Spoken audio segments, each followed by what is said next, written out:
Moje ime je Marijana Marković. Ovo su najvažniji događaji. Urušena brana na Dnjepru u Hersonskoj oblasti, u toku evakuacija stanovništva. Ukrajinci i Rusi razmenjuju optužbe. Srušen deo brane Kahovka, desetine naselja pod vodom. Ukrajina i Rusija međusobno se optužuju za katastrofu. Dobroveče, gledate Dnevnik, ja sam Ivona Pantelić, na početku vesti dana. Hidroelektrana Kahovka pod vodom, poplavni talas ugrožava hiljade ljudi u 80 naselja. Urušena brana na Dnjepru u Hersonskoj oblasti, u toku evakuacija stanovništva. Međusobne optužbe Kijeva i Moskve za granatiranje.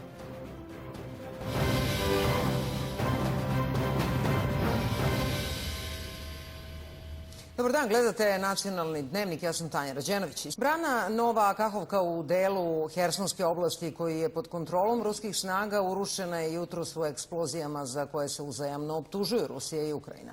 Ukrajinske i ruske vlasti proglasile su vanredno stanje i pozvale civilno stanovništvo na evakuaciju iz potencijalno plavnih zona na desnoj obali Dnjepra.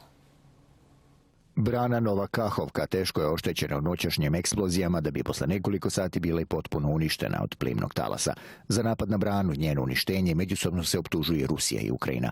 Kijev navodi da su ruske snage u strahu od kontraofanzive minirale jedan deo brane, da bi u panici aktivirale eksplozivne naprave koje su potom raznele betonski zid. Danas su ruski teroristi još jednom dokazali da predstavljaju pretnju svemu živom. Digli su u vazduh branu hidroelektrane Kahovka. Bila je to apsolutno namerna, pripremljena eksplozija. Oni su tačno znali šta rade. Zamislite samo količinu vode koju drži ova brana. Bio je to jedan od najvećih rezervoara u Ukrajini. Od ove noći traju poplave južnih krajeva naše zemlje.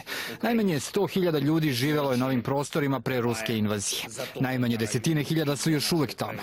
Pod vodom je 80 gradova i sela. Evakuacija je već počela, a ovo su samo početne posljedice. Osude zbog napada na branu stižu iz celog sveta. Generalni sekretar NATO-a Jens Stoltenberg osudio je napad navodeći da su na hiljade života u riziku, kao i da je načinjena šteta životnoj sredini. Uništenje brane Kahovka dovodi hiljade civila u opasnost i nanosi veliku štetu životnoj sredini. Ovo je nečuven čin koji još jednom demonstrira brutalnost ruskog rata u Ukrajini. Ukrajinske i ruske vlasti proglasile su vanrednu situaciju i pozvale civilno stanovništvo na evakuaciju iz potencijalno plavnih zona. Zbog eksplozije za 80 naselja proglašena je pretnja od poplava. Za sada je potpuno ili delimično poplavljeno više od 10 naselja. Pod vodom su delovi grada Hersona i Nova Kahovka. Do sada evakuisano je 17.000 ljudi, ali preti opasnosti od nagaznih mina koje je voda nanela iz miniranih područja. Nivo vode u reci Dnjepar u Novoj Kahovki porastao je više od 10 metara, a mogao bi da dostigne i 12 metara pre nego što počne da opada. Voda je porasla i nastavlja da raste. U roku od 72 sata, prema prognozama, ona će krenuti da opada. Grad je poplavljen. Dnjeprovska avenija je već pod vodom. To znači da je voda porasla za više od 10 metara. Kahovska hidroelektrana je šesta i posljednja u nizu hidroelektrana na Dnjepru i nalazi se na 5 km od Nove Kahovke i pod kontrolom je ruskih snaga od samog početka napada na Ukrajinu. Moskva tvrdi da oružane snage Kijeva tada gotovo neprekidno granatiraju hidroelektranu i da je ukrajinska vojska odgovorna za napad i urušavanje brane. Sada možemo nedvosmisleno da kažemo da je reč o namernom aktu sabotaže ukrajinske strane. Jasno je da je ovaj čin sabotaže imao za cilj presecanje vodosnabdevanja Krima. Čini se da je ovaj čin sabotaže povezan sa činjenicom da ofanzivna akcija velikih razmera koju je ukrajinska vojska pokrenula pre 2 dana nije uspjela da postigne svoje ciljeve. I ruski ministar odbrane Sergej Šojgu navodi da je za napad na branu odgovorna ukrajinska vojska kako bi prebacila trupe sa hersonskog pravca u područje svojih ofanzivnih dejstava. Sama brana visoka je 30 metara i široka 100 metara. Izgrađena je 1956. godine kao deo hidroelektrane Nova Kahovka. Voda iz rezervoara snabdeva Krimsko poluostrvo na jugu, koje je Rusija anektirala 2014. kao i nuklearnu elektranu Zaporožje, najveću u Evropi, na severu. Međunarodna agencija za atomsku energiju saopštila je da pažljivo prati situaciju posle granatiranja brane, ali da nema neposredne nuklearne bezbednosne opasnosti po elektranu u Zaporožju. Dejan Vasiljević, Televizija Pink. Predsjednik Rusije Vladimir Putin odlikovao je predsjednika Republike Srpske Milorada Dodika ordenom Aleksandra Nevskog. Dodik je odlikovan za veliki doprinos razvoju saradnje Ruske federacije i Bosne i Hercegovine i jačanja partnerstva sa Republikom Srpskom. Navedeno je u ukazu koji je potpisao ruski predsjednik. Uništena je velika brana na Dnjepru u Hersonskoj oblasti. U Novoj Kahovki je vanredno stanje. Stanovništvo se evakuiše. Ruski zvaničnici tvrde da je reč o terorističkom napadu. Kijev da su odgovorne ruske snage. Napad na branu osudili su Evropska unija, NATO i Sjedinjene Američke Države. Velika brana iz sovjetske ere Kahovka u delu južne Ukrajine koji je pod kontrolom Rusije dignuta je tokom noći u vazduh. Urušeni gornji deo hidroelektrane, sama brana je očuvana, tvrde proruske vlasti. Nivo vode je porastao za 12 metara, ne očekuju da će biti viši. Nemaju sumnju da su za takvu katastrofu odgovorne ukrajinske vlasti. Ovo je teroristički akt bez presedana. Ukrajinci su to uradili. Šteta je ozbiljna, remont hidroelektrane nije moguć. Smatram da će isto kao što je 50. godina prošlog veka građena, nakon naše pobjede ponovo početi izgradnja. Vlade Hersonske oblasti i Ministarstvo za vanredne situacije Rusije kontrolišu situaciju u oblastima na levoj obali Dnjepra. Proglašeno je vanredno stanje, stanovništvo se evakuiše. Idemo na dan 2 da vidimo šta će se desiti. Imamo poznanike u Hersonu. Ne idem nigde. Živim na 9. spratu i ne očekujem probleme. Vladimir Putin prima izveštaje od Ministarstva odbrane i drugih nadležnih službi. Moskva tvrdi da Kijev snosi punu odgovornost za sabotažu na brani.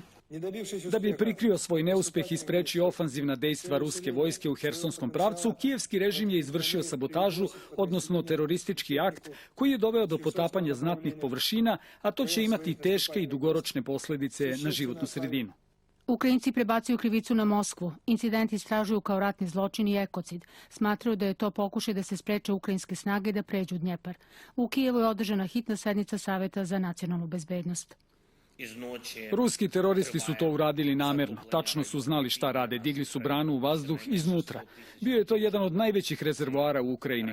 Bio je to izvor vode za piće za milione ljudi. Sada postoji samo cisterna sa vodom. Ovo još jednom pokazuje sa kojim cinizmom se Rusija odnosi prema ljudima. Zahvalni su svima koji su ponudili pomoć. Aktivirali su sve službe. Tvrde da je poplavljeno 80 naselja. Situacija je teška, sada su nam potrebne brze odluke i akcije na svim nivoima. Prvi i glavni zadatak je evakuacija i smještaj ljudi u bezbedno područje. Iako bez dokaza da Rusija stoji iza napada, iz Evropske unije i NATO pozivaju Moskvu na odgovornost. Podsjećaju da je uništavanje civilne infrastrukture ratni zločin. Najavljuju pomoć Ukrajini dok god bude potrebno. Rušenje brane je odvratan čin. Ovo je nešto što ima novu dimenziju, ali što se uklapa u način na koji Putin vodi ovaj rat. Ovo je nečuven čin koji još jednom pokazuje surovost ruskog rata u Ukrajini. Ugroženo je hiljade civila i pričinjena šteta životnoj sredini. Informacije sa fronta u drugom su planu.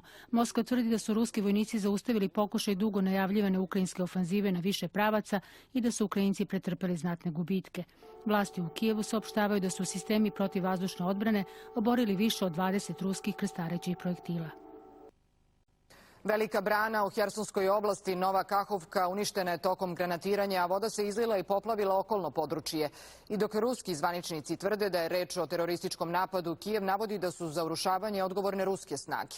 Od posljedica poplava ugroženo je više od 20.000 ljudi u 14 naselja Hersonske oblasti.